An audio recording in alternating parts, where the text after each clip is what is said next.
Hello YouTube, in today's video I'll show my breeding plans for 2022. We've made some changes to the breeding group this year, starting with a new male. He's a black-haired leopard Mojave trick. I don't think there's a catchy name for that combo, so rather than repeat this every time we'll just call him the BLMT. BMLT is a yearling male, but he's already proven and we've already witnessed several locks, so while he is young I'm confident that he's going to get the job done this year. We have a lot of bright genes in the breeding group, so he should bring some nice contrast to the collection. I've been pairing him to two females this season, so let's take a look at them.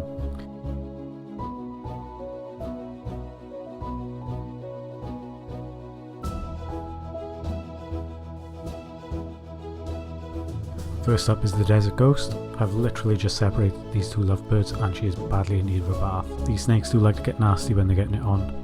The goal with this pairing is to make some hets for the future, and the best possible combo we can hit is a duplicate of the father, but of course it would also be het for Desert Ghost. The worst we can get is a normal, but again that would be het DG. The odds for both the best and worst outcomes in this clutch are 1 in 16, so it's kind of unlikely we're going to hit the normal anyway. I'm hoping for a female heavy clutch and we'll be very happy with some nice 2 or 3 gene blackhead and trick combos, and also some leopard. So these will provide a really solid base for the DG project going forward.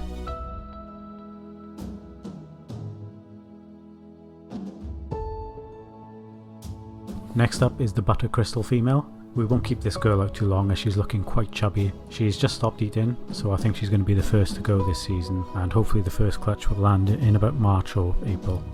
Butter and Special are allelic, so all her offspring will be one or the other. I'm hoping for mostly specials, and that's because the male carries Mojave, so we have a 25% chance of making Butter Mojaves, which are blue-eyed leucistics or all white snakes, and would mask any other genes. Another 25% will be special Mojaves or crystals. And crystals are quite similar to albino in that they change the colours to whites and yellows, but they still express the patterns and colour enhancements from other genes in the mix. Then aside from crystals, I really like special as an enhancing gene, and I think it'll improve any combination of the other genes. The best thing we can make from this pairing will be a black-haired leopard trick crystal. We could make a black-haired leopard trick bell as well, but that would be the white snake. And I think the black-haired leopard trick crystal will be a world's first, though the odds of this are 1 in 32, so it's pretty unlikely to happen. I'm planning on keeping a lot of holdbacks from the other clutches this season, and I'm quite limited on space, so I probably won't keep anything back from this clutch unless it's really exceptional. Anyway, let's put her back to bed now and check out the next male.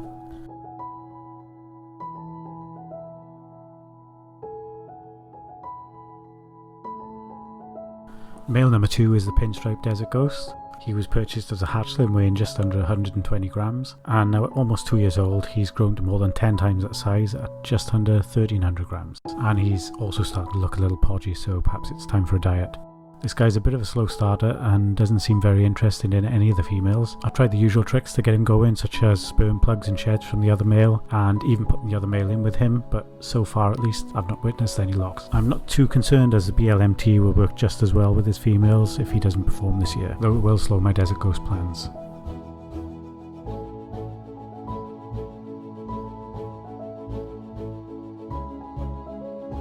This pretty lady is another new addition. She's a proven 4-gene powerhouse with banana, butter, enchi and yellow belly. I wanted to get a female banana as they're a bit more versatile than the males. They're able to make both male and female offspring, and any male offspring will be female makers, which tend to be a bit more desirable. The best thing we could hit with this pairing is all 4 genes from the female plus Pinstripe, and of course it'd be het Desert Ghost, and I'd really love to get that in a male so we can grow on a pair with a DG female. In addition to a powerhouse male, I'd really like to keep back any multi-gene females, especially banana females. We can still hit normals, but the normals would be het DG, and the odds of this are 1 in 32, so it's again not really likely to happen. I'm not expecting any normals at all this year, and if we do get any, they should at least be hets. If the little DG Pinstripe male fails, the BLMT is a powerful backup option. If we do use the BLMT, there'll be 8 different genes at play, which would give us 256 possible combinations. Though with better complex genes on both sides, 64 of those 256 possibilities would be all white snakes.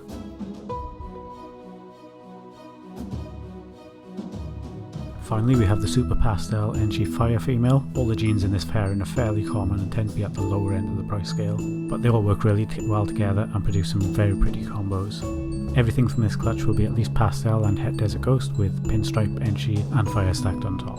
The goal from this pairing is to get a nice 3 or 4 gene female to grow up from the Desert Ghost project, but that's assuming my first choice male makes it this season. If not, she'll again go to the BLMT, and in this case there would be 64 possible outcomes, so with so many possibilities, identifications could be a real challenge, but at least there won't be any white snakes to worry about.